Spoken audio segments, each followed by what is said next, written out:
আসসালামু আলাইকুম। আমরা অনেক দিন পরে আবারও চলে আসলাম সরিষা ফুল দেখতে। তো সরিষা ফুল কিন্তু মোটামুটি এখানে যেদিকেই তাকাবেন সেদিকেই কিন্তু সরিষার ফুলই দেখবেন, তাছাড়া অন্য কোনো কিছু দেখবেন না।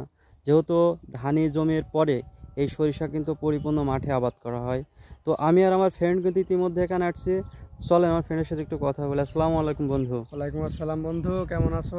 আলহামদুলিল্লাহ ভালো আছি। তো তোমার এখানে আসার পরে কেমন লাগছে? আসলে এখানে আসার পরে খুবই ভালো লাগছে, কারণ আপনারা দেখতে পাচ্ছেন চারিদিকে শুধু হলুদ আর হলুদ। প্রকৃতির মাঝখানে থাকার একটা আলাদা ব্যাপার আছে। যতই মন খারাপ থাকুক না কেন, যদি আমরা প্রকৃতির মাঝখানে যাই অটোমেটিক্যালি মনটা ভালো হয়ে যায়। আসলে প্রকৃতির একটা খুব শক্তিশালী একটা জিনিস, প্রকৃতির মাঝখানে থাকলে মন ভালো হতে বাধ্য। তাই আমরা আজ ঘুরতে এসেছি সরিষা ফুল দেখতে। আপনারা দেখুন, সম্পূর্ণ মাঠটাই সরিষা আবাদ। এখানে সম্পূর্ণ মাঠটাই সরিষা আবাদ, এবং যেদিকে তাকায় সেদিকে শুধু সরিষা ফুল আর সরিষা ফুল, যেন হলুদের একটা মিলন মেলা। খুবই সুন্দর একটা নৈসর্গিক দৃশ্য। আমাদের অঞ্চলে যে সমস্ত মাঠ আছে, অধিকাংশ মাঠেই সরিষা আছে, কিন্তু এত অধিক পরিমাণে সরিষা কোনো মাঠে নাই। এই সমস্ত মাঠটাই সরিষা আবাদ। খুবই সুন্দর একটা দৃশ্য। আপনাদের এলাকায় এমন দৃশ্য আছে, অবশ্যই আপনারাও দেখবেন, অনেক ভালো লাগবে। তো আমার বন্ধুর মূল্যবান কথা শুনলাম। আসলেও কথায় একটা আছে না, যে দাঁত থাকতে দাঁতের মূল্য বোঝে না। তো বিষয়টা হচ্ছে এমন, আমরা কিন্তু অনেক দূর দূরান্ত থেকে ফুলগুলা দেখতে আসি। আবার অথচ দেখা যাচ্ছে বাড়ির পাশে যে মানুষটা, সে কিন্তু জানে না যে আমাদের বাড়ির পাশে এমন সুন্দর একটা জায়গা আছে। তো সবাইকে অনুরোধ করব, যে যে সৌন্দর্যটুক আছে আপনাদের বাড়ির আশেপাশে, তো আপনারা সবাই সেটাকে অন্তত একটু ফিল করা শেখেন। অন্তত একটু ভালোবাসার দৃষ্টিতে তাকান, তাকিয়ে দেখুন যে আসলে আল্লাহর সৃষ্টি কতটা সুন্দর, এবং প্রকৃত সৌন্দর্যতা কত কেমন হয় সেটা আপনারা বুঝতে পারবেন। তো না দেখলে কিন্তু বুঝতে পারবেন না, অবশ্যই আপনারা দেখবেন এবং জানবেন যে আল্লাহর যে দুনিয়াটা আছে সেটা কিন্তু এক এক সময় এক এক রূপ ধারণ করে। কখনো হলুদ, কখনো সবুজ, কখনো অন্য রকমের হয়।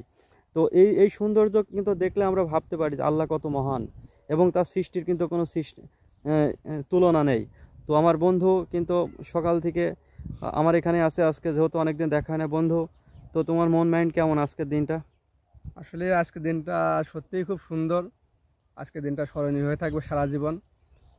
দেখুন, আমরা মাঝে মাঝে একটা ভুল করি কি, বাড়ির পাশের সৌন্দর্য উপলব্ধি করি না। আমরা মাঝে মাঝে অনেক দূরে চলে যাই অনেক কিছু দেখার জন্য, পার্কে অথবা অন্য কোথাও। কিন্তু পার্ক দেখেন একটা ন্যাচারাল কোনো কিছু না, পার্ক কিন্তু একটা মানব সৃষ্ট জিনিস।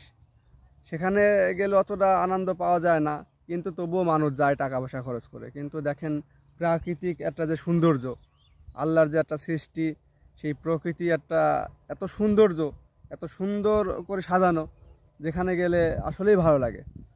আপনারা পার্কেও যান, কিন্তু বাড়ির পাশে যে সৌন্দর্যগুলো আছে, প্রাকৃতিক সৌন্দর্য যে সমস্ত জিনিস আছে, আপনারা প্রকৃতির মাঝখানে মিশুন, প্রকৃতির সাথে চলার চেষ্টা করুন, প্রকৃতিকে রক্ষা করুন। এটাই অনেক ভালো এবং অনেক সুন্দর হবে। আশা করি বুঝতে পেরেছেন। সবাই ভালো থাকবেন। তোমার বন্ধু কিন্তু অনেক মূল্যবান কথা বলছে, তো আমরা ভিডিওটা আর বেশি বড় করব না। তো আমরা ভিডিওটা শেষ করব কিছুক্ষণের ভিতরেই।